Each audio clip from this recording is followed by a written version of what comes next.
cramé, Maëlys.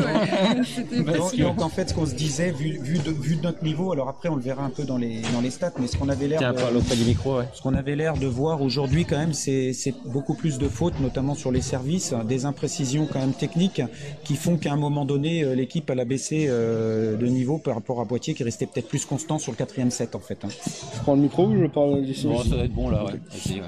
Alors, je vous trouve un petit peu dur dans l'analyse. Aujourd'hui, Poitiers, c'est une grosse équipe de service récep. On sait que ça sert bien, ça tient en récep. Donc, automatiquement, si on veut marquer des points et que ça tient en récep, faut qu'on serve un peu plus dur. Je suis d'accord avec vous qu'il y a eu trop de fautes de service. Surtout, ce qui a fait mal dans les premiers sets, c'est qu'on coupait toutes nos séries via une faute. Et on cherchait pas, enfin, on forçait pas l'adversaire à marquer un point. C'est ce qui nous coûte cher dans les premiers. Parce que le dernier, je pense qu'on peut le mettre un petit peu à part, mais les deux premiers, on perd deux fois 23. C'est ceux-là qui font un peu le plus mal. Et automatiquement, quand il y a une faute, enfin, quand il y a beaucoup de fautes de service, on peut dire que le match se joue ici. Je sais pas si un truc à rajouter là-dessus. Non, je pense qu'on savait que ça allait se jouer. Ouais, approche un petit peu. Ouais, approche-toi, Amandine. Okay. On savait que ça allait se jouer sur le duel service-récep, donc fallait mettre des impacts au service surtout, parce qu'en récep en soi on a plutôt tenu, un bon match. Oui. Mais par contre au service, pour moi on fait pas mal de fautes parce qu'on veut en mettre trop. Ouais, je suis d'accord. On veut en mettre trop, mais parce que d'un autre côté on savait qu'il fallait servir bien, sinon on se fait un petit peu défoncer avec la passe et l'attaque derrière. Donc bon, voilà.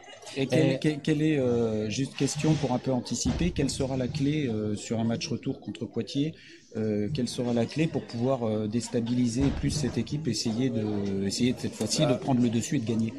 Franchement, aujourd'hui, ça fait longtemps qu'on n'avait pas joué sans Manon aussi.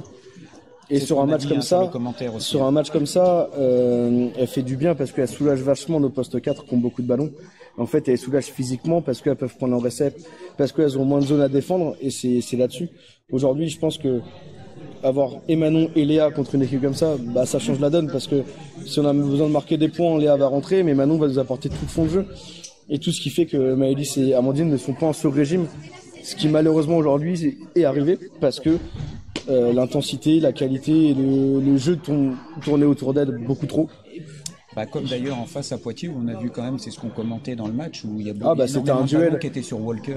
C'était un duel entre Walker et Marion la 1 et nos postes 4. Mais on le savait, c'est deux grosses joueuses, les deux ont joué en élite. C'est des vraies joueuses de volley. Nous on sait que nos deux meilleures joueuses sont souvent Maëlys et Amandine. Mais voilà, c'était un duel. Et franchement, pendant les 3 sets, que ça soit Poitiers ou de notre côté qui tourne, je pense que... Oui, ça s'est joué à pas grand-chose. Et notamment sur le 3e set, où on a même une balle de 7. Ouais, une balle de 7. En plus, je pense qu'on a un ballon qui est juste dehors. Mais... Enfin, toi, tu la vois bonne? Moi, je la vois bonne. Moi, je pense qu'elle est juste dehors. Après, ça, c'est l'effet de jeu. Non, mais Manon, elle nous aurait fait du bien aussi, je pense, mentalement. Il y a eu un peu de pression, je pense, qui nous a fait briller. On joue une équipe qui est vraiment dure et expérimentée. Et puis, c'est des bonnes joueuses qui savent rester calmes dans les moments où il fallait. Ce que nous, on n'a pas forcément réussi à faire. Et je pense que Manon, là-dessus, elle nous aurait vraiment aidé parce qu'elle est toujours... elle apporte de la sérénité, je trouve, sur le terrain. Ouais, c'est ce que... je vais poser une question. Parce que là, vous avez fait jeu égal pendant 3 sets.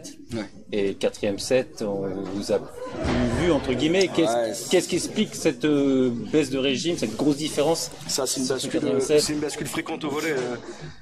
En fait, c'est l'intensité, parce que mine de rien, là, en termes de qualité de jeu pendant 3-7, ça jouait vraiment au volleyball.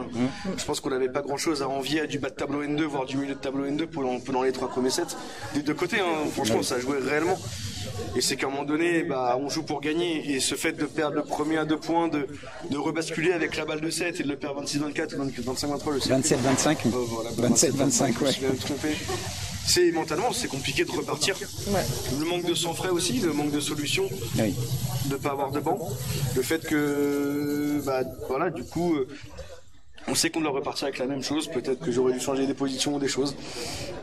Mais c'est une bascule fréquente au volley. Je pense que c'est mentalement qu'on a eu du mal. La frustration est arrivée très vite chez certaines, dans le 4e. Oui, de toute façon, on l'avait dit tout au long du match, et ce que j'ai répété moi sur les commentaires, c'est que c'était un match où il y avait une intensité mentale qui était très élevée. puisque les deux équipes étaient conscientes quand même de jouer le haut de tableau et d'être vraiment dans les meilleures joueuses, les meilleures équipes de cette poule, et du coup ça crée une tension supplémentaire des deux côtés, parce qu'on l'a vu, autant tu peux dire, Paul, qu'il y a eu à un moment donné une surtension de notre côté, autant on l'a vu aussi de l'autre côté, sur des phases de jeu. Mais je pense que Maëlys l'a très bien dit. Elle était autant en tension que nous, mais peut-être une habitude et une expérience d'avoir plus souvent vécu ces moments-là et ce jeu-là. Je pense que c'est peut-être ce qui fait la différence aussi. Et Maëlys, est-ce que c'est la meilleure équipe que vous ayez rencontrée depuis le début de championnat? Je pense, ouais. La Rochelle qui leur a mis 3-0, pour moi c'était moins fort, ou alors on a été plus posé, je sais pas. Pour moi c'était moins fort. Là ça sert très bien en fait, donc il faut tenir la récep. Et derrière il faut que ce soit. Si la récep est pas tenue, il faut que ce soit bonifié, et ça réceptionne bien aussi. Et ça... Ah non mais c'est costaud. Moi je pense que c'est la meilleure équipe. Vraiment, enfin. Et je pense que du coup, moi ce qui est rassurant, c'est ce que j'ai dit un petit peu aux filles après. C'est là qui va axer la prochaine progression, c'est que contre la meilleure équipe de la poule, encore une fois, on fait jeu égal pour un 3-7.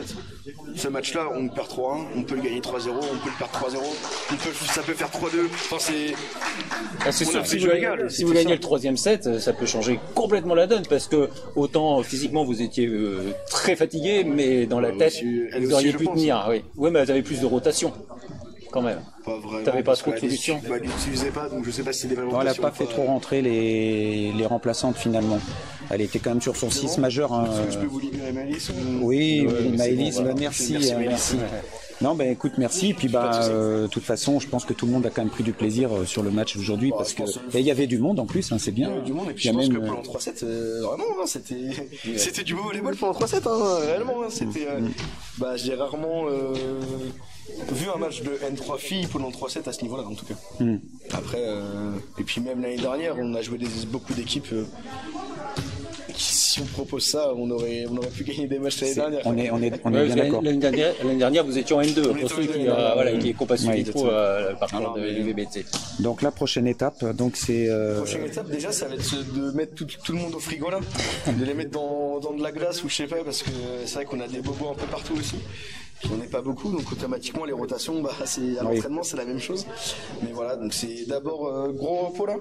Et réception la semaine dernière. Et après on enchaîne CPB Rennes et Neuville à domicile. Alors Rennes, ce sera Saint-Cyr pour les auditeurs, ceux qui veulent venir vous voir. C'est le gymnase de Stanichy de Saint-Cyr. Et après on fait Rennes. Une pause pour la Coupe de France, M18. On va à Calais. Donc une pause, mais pour Maëlys et Loulou, c'est pas trop une pause. Calais pas de Calais. Et du coup on enchaîne ensuite contre Neuville. Donc remettre la dynamique et puis s'offrir une vraie fin de saison, c'est l'objectif. C'est ça. Donc ce qu'on expliquait aux auditeurs, mais bon, je pense qu'on a quand même pas mal de volleyeurs qui nous suivent, c'est que là en fait on était sur le dernier match de la phase aller. Donc on en est qu'à la moitié. Voilà. Donc c'est le but du jeu, c'est de s'offrir un match de gala à la fin, et puis on verra. Mais non, moi je suis rassuré sur le niveau qu'on propose pendant 3-7 était vraiment costaud. Je préfère axer le discours et la fin de saison sur ces 3 sets que plutôt sur le 4e. Oui. C'est un set à oublier, ça arrive.